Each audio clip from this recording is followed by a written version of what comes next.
Hey guys, we're actually live in Costa Rica with my friend Paul, and today we're talking about fruit. So many people are afraid of eating fruit because they're worried about the sugar, they're worried about the calories, they want to do carnivore. Tell us what your opinion is on the fruit. I love fruit. I don't think we need to fear sugar in fruit at all. There are so many studies on fruit juice in humans showing that it's healthy. Decreasing endothelial reactivity, improving endothelial function on the inside of our blood vessels, decreasing oxidation of lipid particles, LDL, all these kinds of things.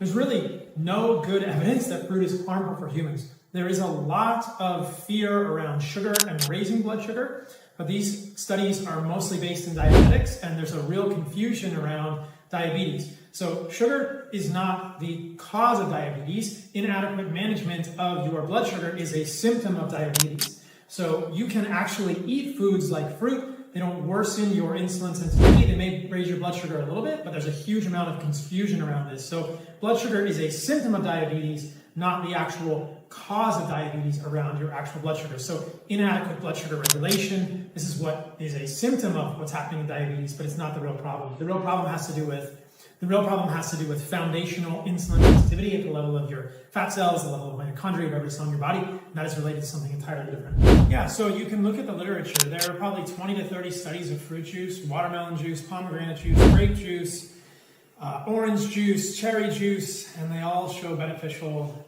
effects in humans, whether it's improvement in endothelial function inside of your blood vessels, decreased oxidation of lipids, improvements in insulin sensitivity. These all come with fruit juice. There's all kinds of benefits to fruit juice. So the fears around fruit juice are that it's going to raise your blood sugar, or that somehow the fiber in the fruit prevents the absorption of fructose. And the fiber in the fruit is not going to prevent the absorption of fructose. You can look at watermelons versus watermelon juice, and they will absorb the same amount of calories from both eventually. Oranges versus orange juice, you get the same amount of calories from both. So the fiber in oranges isn't going to prevent you from absorbing the fructose.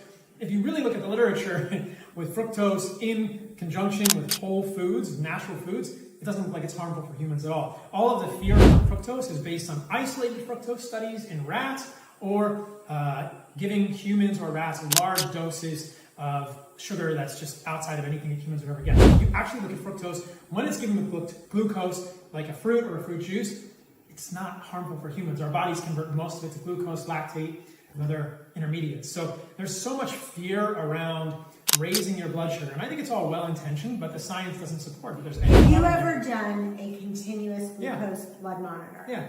And you've eaten it, like, let's say, how much fruit? Like, would you eat this entire plate of fruit and your blood sugar would not raise up too much? Your blood sugar might go up some, but the key point here is that's not a problem for humans. Mm-hmm. There's really no good evidence that means anything negative for human physiology. So all of this concern around people raising their blood sugar is incorrect when we look at the literature. So you could eat this whole plate of fruit, and obviously, so I surfed this morning for 2 hours. I could eat that plate of fruit, no problem. Maybe my blood sugar goes up to 120 or 115 milligrams per deciliter.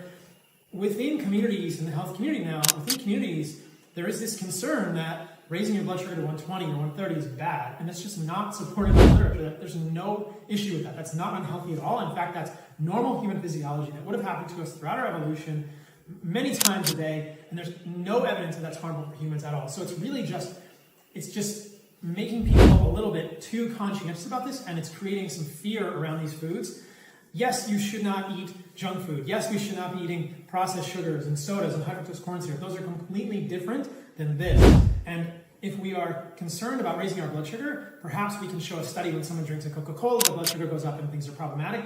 That's not due to the blood sugar going up, it's due to all the other things that are bad about the Coca-Cola. So this is not something to fear. Well, there we are debunking that myth. Go ahead, let's have a piece of fruit. Eat it. Almost mango. Okay, we are talking about a really controversial topic right now, vegetables. There's some people who say that vegetables are overrated and they actually can have toxins, and some of you are drinking green juice and everything else and still feel miserable. What do you think about greens and vegetables? How could they be bad for you? So vegetables are the leaves, the stems, the roots, and the seeds of plants, and plants don't want you to eat these parts very clearly. Plants want you to eat the fruit that's colorful and sweet. Plants don't want you to eat these vegetable parts. Some people can handle vegetables, don't seem to have an issue, but The fact of the matter, if you look at botany textbooks, is that vegetables, the leaves and stems and roots especially, and the seeds, they do contain defense chemicals. They contain chemicals that are meant to dissuade humans and bugs and other animals from eating them in excess. So if you have persistent autoimmune issues, joint pain, GI issues, a lot of people feel better when they eliminate or decrease vegetables in their diets. You heard it first. Get rid of it. Only just maybe just a little bit. Try. All right, what is the worst advice you've ever heard someone give about weight loss? Everyone right now, they're wanting to lose weight, getting ready for summer. What's the worst advice you've ever heard? We are not fat as humans because we eat too much food. It's because we eat the wrong foods. The worst advice that I hear is to restrict calories or to count calories.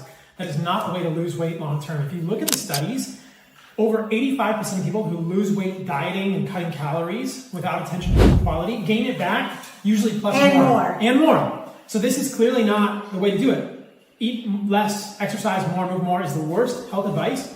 The only way, I'll repeat that, the only way that humans lose weight and keep it off sustainably and healthily is to improve food quality. If you don't improve food quality, you will more than likely fail, regain the weight, and have struggles with this. So do not count calories, do not cut calories, improve the quality of the foods, which means all the ultra-processed foods go out, just eat unprocessed meat, chicken, fish, beef, whatever, eggs, and plant foods. That is the way to lose weight.